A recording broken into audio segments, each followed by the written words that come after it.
आप इतने परेशान क्यों दिखाई देते हैं? परेशान तो रहूंगा ना पार्वती, आखिर एक बेटी का बाप जो ठहरा। पार्वती, अब उसके हाथ पीले करने का समय आ गया है। पर हमारी आनंदी तो अभी सिर्फ 9 साल की है। अभी तो उसके पढ़ने, लिखने और खेलने कूदने के दिन हैं। देख पार्वती, लड़कियां पराया धन होती है और जितना जल्दी इन्हें घर से विदा कर दे उतना अच्छा है। कल से आनंद की पढ़ाई लिखाई बंद। पर बापू, इसमें मेरी क्या गलती है? आप मुझे पढ़ाई करने क्यों नहीं देते? तेरी गलती है कि तू एक लड़की है। लड़का होती तो क्या बापू? लड़का होती तो क्या? ए लड़की, ज्यादा जबान ना चला, नहीं तो जबान हलक से खींचकर बाहर निकाल दूंगा। बापू, मैं पढ़ लिख कर कुछ बनना चाहती हूँ। मेरी पढ़ाई ना रोको बापू। आनंदी, तुझे पढ़ना है तो पढ़, लेकिन सारी उम्र बाप की छाती पर यूं बोझ बनकर ना बैठ। पर बापू, अभी तो मेरी उम्र पढ़ाई लिखाई की है। मुझे पढ़ लिख कर डॉक्टर बनना है। पढ़ाई पढ़ाई पढ़ाई, आज तो तेरी इन किताबों का काम तमाम करके ही छोड़ूंगा। ये ले। नहीं बापू, मत फाड़ो बापू। हट छोरी। नहीं बापू, नहीं। बापू, ये तुमने क्या किया? तुमने मेरी इन किताबों को ही नहीं फाड़ा बापू, मेरी किस्मत फाड़ दी, मेरी किस्मत। ये कॉपी किताबें ना सिर्फ छोरों के हाथ में अच्छी लगती है, लड़कियों के हाथ में तो सिर्फ मेहंदी अच्छी लगती है, मेहंदी। पर बापू, मैं लड़की हूँ तो क्या हुआ? लड़का और लड़की तो हमारी दोनों आंखों के समान होते हैं। चुप कर आनंदी, और यह एहसान मान कि अब तक जिंदा है तू। कहीं बचपन में गला दबा कर मार दिया होता तो यह तेरी बकबक नहीं सुननी पड़ती आज। पर बापू, मुझे चूल्हा जलाना अच्छा ना लगे है। देख छोरी, जितना जल्दी हो तू चूल्हा जलाना सीख ले, उतना ही अच्छा है तेरे लिए। और हाँ, तेरा ब्याह तो होगा, वो भी कल के कल।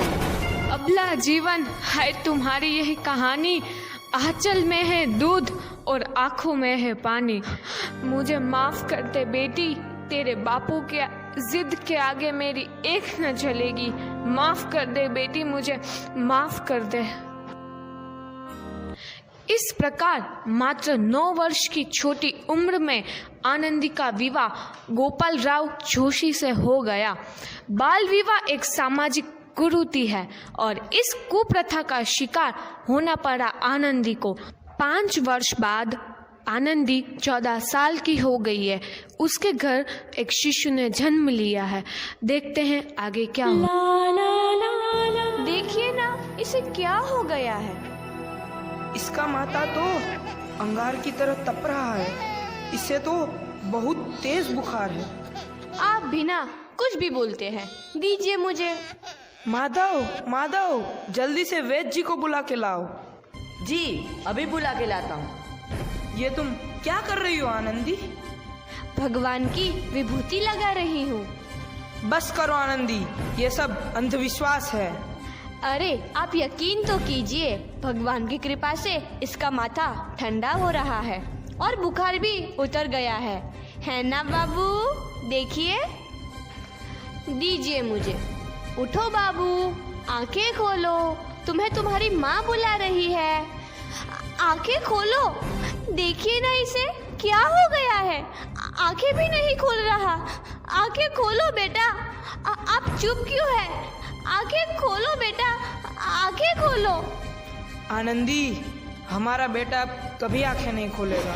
नहीं, ऐसा नहीं हो सकता। मेरे बेटे को मुझसे कोई नहीं छीन सकता, कोई नहीं छीन सकता। पागल मत बनो आनंदी। माधव,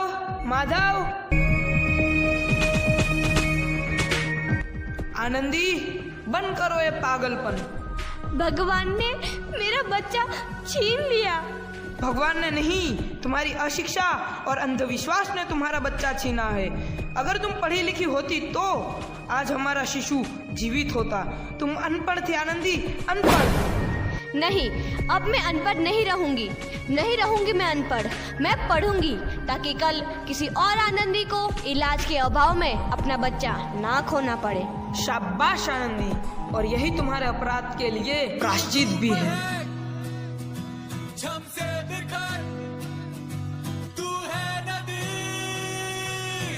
आनंदी, तुम्हारी 12वीं का परिणाम आ गया है। तुमने पूरे कॉलेज में प्रथम स्थान अर्जित किया है। आनंदी, तुम्हारी मेहनत रंग लाई है। तुम्हें शिक्षा वृत्ति मिली है। ये लो तुम्हारे अमेरिका जाने की टिकट। मुझे शिक्षा वृत्ति मिल गई? मैं अमेरिका जा रही हूँ? पर ये सब मैं अकेले कैसे कर पाऊंगी? आनंदी, अपने आप को इतना कमजोर क्यों समझ रही हो? फिर इतना पढ़ने लिखने का क्या फायदा? तुम अभी गवार की गवार नहीं हूँ मैं अब गवार।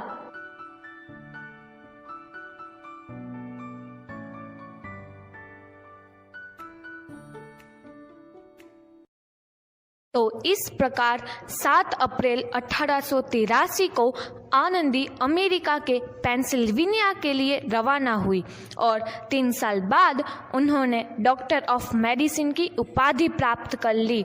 इधर आनंदी के पिता की तबीयत बहुत खराब है। आगे क्या होता है देखते हैं। लगता है अब मेरे जाने का समय आ चुका है। अब मैं नहीं बचूंगा। ऐसा मत बोलो। शहर के सिटी हॉस्पिटल में अमेरिका से डिग्री लेकर कोई बड़ा डॉक्टर आया है। एक बार वहाँ चलकर दिखा लेते हैं। हाँ, सही बोला भैया।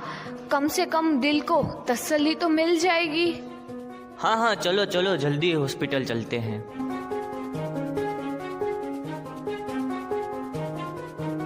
इस मरीज की हालत तो बहुत ही खराब है। कोई चमत्कार ही इसे बचा सकता है। ऐसा मत बोलो भाई। डॉक्टर साहब कब तक आ जाएंगे? लो आ गई डॉक्टर मैडम। डॉक्टर मैडम जल्दी देखिए, मरीज की हालत बहुत ही खराब है।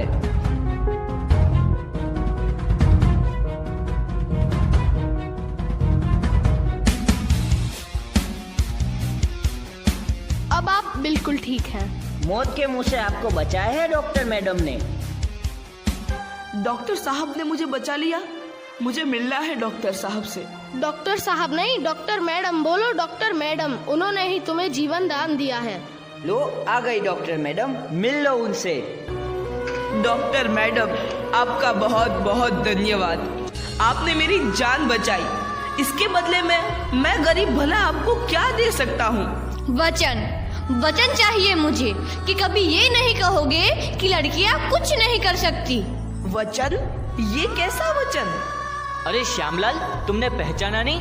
तुम्हारी बेटी आनंदी। आनंदी? मेरी बेटी आनंदी डॉक्टर? हाँ बापू, वही आनंदी जिसके लिए बचपन में तूने चूल्हा और दूल्हा के अलावा कुछ नहीं सोचा था। आनंदी, आनंदी मेरी बेटी, मुझे माफ कर दे। मैं तेरा गुनहगार हूँ बेटी। नहीं नहीं बापू, वही आनंदी जिसके हाथ पीले करके तुम उसकी सारी जिंदगी काला कर देना चाहते थे। माफ कर दे मुझे मेरी बच्ची, माफ कर दे। मैं तेरा अपराधी हूँ मेरी बच्ची, माफ कर दे। नहीं बापू, मैंने तो तेरा एहसान चुकाया है। याद है ना अपना एहसान जो बचपन में तुमने मुझ पर किया था? ताने सुना सुना कर जीते जी मार डाला था मुझको। अब बोल, और किस किस को मारेगा? आनंदी बेटी, मुझे माफ कर दे मेरी बच्ची। मैं तेरा गुनहगार हूँ। बापू, आपने ही तो बोला था किताबें सिर्फ बेटों के हाथ में अच्छी लगती है, बेटियों के हाथ में तो सिर्फ मेहंदी। बेटों और बेटियों में फर्क करना तो आंखों में फर्क करने समान है। एक का पढ़ना और दूसरे का ना पढ़ना सामाजिक अंधकार है बापू, सामाजिक अंधकार।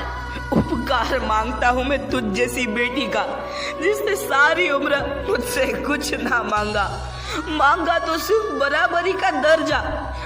वरना सच तो यह है कि मैं तेरी माफी के लायक भी ना हूँ।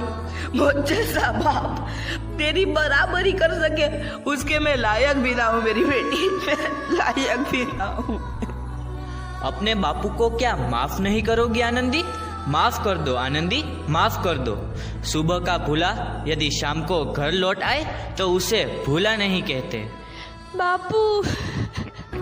तो इस प्रकार आनंदीबाई जोशी ने अपनी मेहनत और अटूट इरादे से न केवल भारत की पहली महिला डॉक्टर बनी, बल्कि आगे चल के उन लड़कियों के लिए सुनहरा रास्ता दिखा गई जो जीवन में कुछ करना चाहती थीं।